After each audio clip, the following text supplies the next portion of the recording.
Anti-tank missiles, air-to-air missiles, surface-to-air missiles, rocket artillery, and even ballistic missiles all use rockets as propulsion engines. Rockets are widely used, especially in the military. They are also used in space missions. The working principle of a rocket is actually very simple. However, when used as a propulsion for missiles, especially long-range missiles, rocket technology is no longer as simple as a fireworks rocket. It requires complex designs and high technology to build. Only a few countries are capable of producing rockets for long-range ballistic missiles. Even experienced rocket-making companies like SpaceX often experience failure when creating new types of rockets. It is not uncommon for these new models to explode in mid-air during tests. In this video, we will discuss how rockets work. As mentioned earlier, the working principle of a rocket is very simple. Rockets utilize Newton's third law. For every action, there is always an equal and opposite reaction. The rocket ejects combustion gases backward. This action creates a reaction, namely forward thrust. This thrust is what makes the rocket body move forward or upward, or in any direction opposite to the direction of the rocket's flame jet. The greater the speed of this flame jet, the greater the thrust generated. The main principle of building a rocket engine is how to create combustion that produces a large burst of flame. One factor is the rocket fuel, also known as propellant. As we know, combustion is an oxidation reaction between a fuel and oxygen. Oxygen is naturally present in the air, but for a rocket to burn quickly, relying solely on air oxygen is not sufficient. A separate oxygen source is needed within the rocket. This oxygen source is called an oxidizer. So, rocket propellant is composed of fuel and oxidizer. To avoid confusion, in this video, we will use the term propellant. Because propellant in Indonesian is often translated as fuel or combustion material, it is more precisely a propellant. Meanwhile, propellant itself is composed of fuel and oxidizer. The Indonesian translation for full is fuel. So, in this video, we will use the terms fuel propellant and oxidizer propellant. Propellant is a mixture of fuel and oxidizer. Based on the type of propellant, rockets are divided into two types: solid propellant rockets and liquid propellant rockets. We will start with the first type, namely solid propellant rockets. As previously explained, rocket propellant contains two main elements: fuel or charge and oxidizer. Solid propellant is a mixture of fuel and oxidizer. The ingredients vary. A common propellant for simple rockets for fireworks is gunpowder or black powder. Gunpowder is a mixture of carbon, sulfur, and potassium nitrate. In gunpowder, carbon serves as fuel, while potassium nitrate serves as an oxidizer. Sulfur serves as both a catalyst and a fuel. Gunpowder for rockets is certainly different from gunpowder used as firearm propellant. Its burning rate is reduced to prevent explosions. This burning rate is regulated by changing the composition or percentage of the constituent materials. Gunpowder for rockets also differs physically. This propellant is pressed into a solid state, unlike gunpowder for firearms, which is in the form of powder or fine granules. Another example of a simple propellant is a rocket fueled by sugar. Yes, sugar.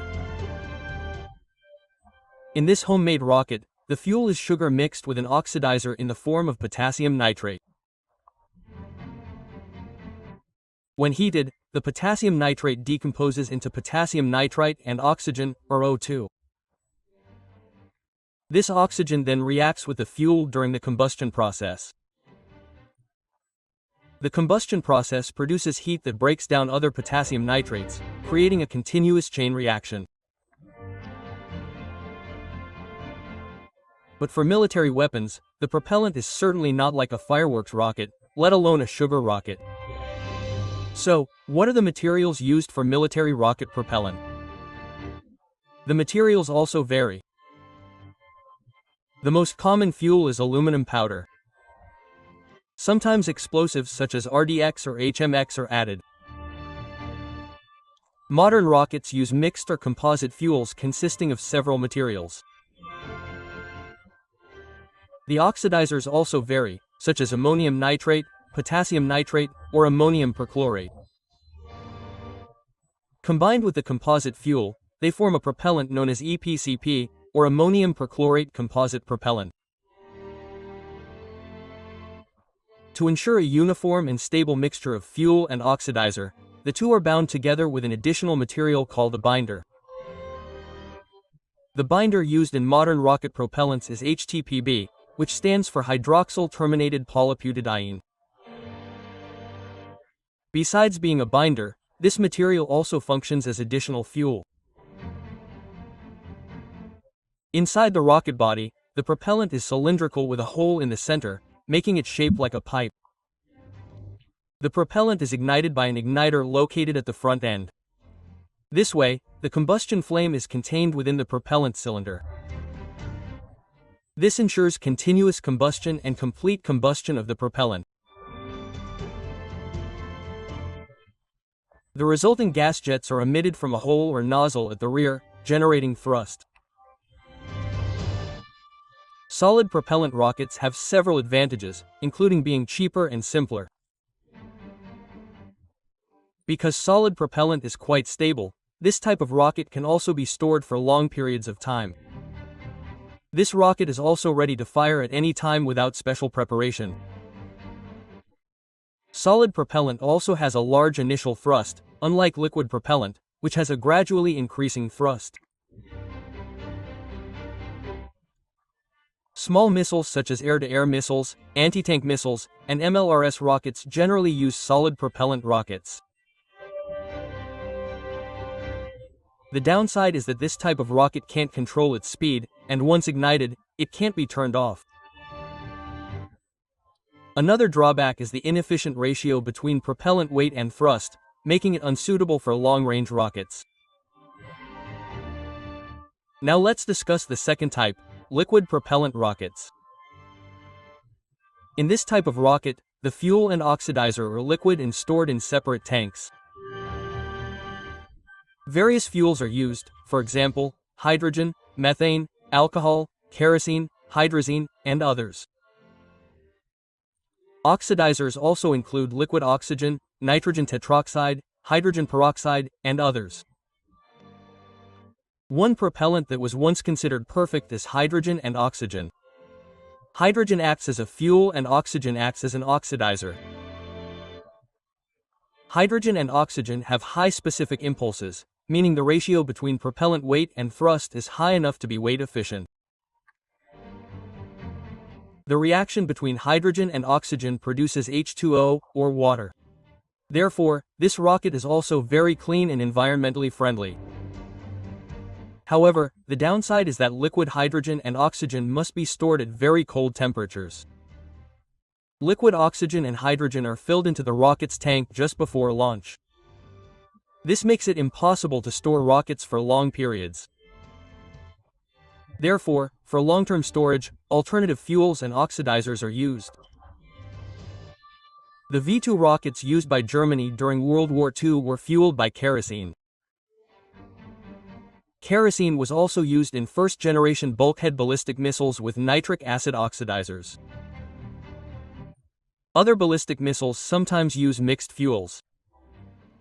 Kerosene or gasoline mixed with nitrogen tetroxide is used in some ballistic missiles, including the bulkhead missile, the Iranian-made Sahab missile, and the North Korean Taepodong missile.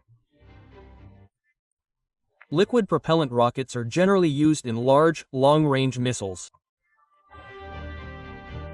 Now, why do rockets require high technology to build? And not all countries are capable of building rockets, especially liquid propellant rockets. When used, fuel and oxidizer from the tank are flowed into the combustion chamber. Naturally flowing this liquid would not be sufficient, it must be pumped. The first challenge is designing pumps for the fuel and oxidizer. In rockets, weight is a crucial consideration. So how do these pumps power? Using an engine or battery would certainly add weight, which would reduce the rocket's performance. The solution is a turbopump, which derives its power from the rotation of a turbine. There are several types of turbopumps, often referred to as cycles: gas generator cycle, tap cycle, expander, stage combustion, and full-flow stage combustion. In a gas generator, a small portion of the propellant flow is taken and burned in a separate small chamber. The resulting combustion gas is used to spin a turbine, which then spins a pump. The resulting combustion gas is expelled through a separate nozzle. Second, the tap cycle. A portion of the combustion gas in the main nozzle is taken to spin a small turbine that drives the pump. Third, the expander type. The fuel and oxidizer flow is first passed through a pipe surrounding the nozzle. This is where heat transfer occurs. The fuel absorbs heat, cooling the nozzle. As a result, the liquid evaporates and its pressure increases. This pressure is used to spin the turbine, which is then burned in the combustion chamber. This expander type is the most efficient because it not only powers the pump but also functions as a nozzle cooling system. The stage combustion and full-stage combustion types are similar to gas generators, except that the exhaust gas from the pump turbine is expelled through the main nozzle simultaneously with the main combustion. After being pumped at high pressure, the fuel and oxidizer liquid passes through an injector. The injector functions to change the fuel and oxidizer from liquid form into very fine droplets that are more flammable. Then after leaving the injector, the droplets of the fuel and oxidizer mixture are ignited by the igniter, causing combustion. The result of this combustion is hot gas that expands so that its volume increases many times. This gas is expelled backward through the nozzle. The nozzle on a liquid propellant rocket has a special shape known as the Laval. This name is taken from the name of its originator, the Swedish engineer named Gustav de Laval himself. Laval himself developed it from the Venturi tube created by Giovanni Battista Venturi. The nozzle narrows in the middle and then widens into a funnel shape. This narrow section increases the pressure of the combustion gas and increases the speed of the jet to supersonic. Then the funnel-shaped flare section increases the thrust coefficient or trace coefficient of the rocket's flame jet. But besides the de Laval nozzle, there are currently several other types of nozzles, such as the expansion deflection nozzle, the black nozzle, and the aerospike. Rocket combustion flames can reach temperatures of 3,300 degrees Celsius. This is above the melting point of iron, which is 1538 degrees Celsius. There are several ways to prevent these nozzles from melting or breaking. The first is to use heat-resistant materials. One such method is tungsten. Tungsten's melting point is 3,422 degrees Celsius, slightly higher than the temperature of a rocket flame. Sometimes these tungsten nozzles are coated with graphite, which is also heat-resistant. Graphite will not melt. If heated very high, graphite will sublimate, or turn directly into gas. However, this occurs at temperatures of 3,600 degrees Celsius. The third method is a cooling system. This method, as described earlier for the expander pump, passes fuel and oxidizer through small pipes surrounding the outside of the nozzle. By combining these three methods, the rocket nozzle can withstand the extreme heat of the rocket's flame. Liquid-propelled rockets have the advantage of being able to control their speed by adjusting the fuel and oxidizer flow. They can also be shut down mid-flight, allowing the rocket engine to be tested on the ground before use. The downside is, of course, that they are more complicated and expensive. Furthermore, some types of fuel and oxidizer are toxic and dangerous, requiring more careful handling. Some liquid rocket fuels are hypergolic, meaning they react immediately upon contact with the oxidizer. Damage to the flow and pump systems can result in an explosion. Long-range missiles generally use multi-stage rockets. The rocket is divided into several segments, each with its own tank and rocket engine. The segment that has exhausted its propellant is removed, and the next segment is added. The goal is to increase efficiency. The lighter the rocket, the faster the speed and the longer the range. An empty tank is a burden that is no longer needed, so it can be discarded for greater efficiency. The missile, which was originally long at launch, only has its front end when it reaches its target.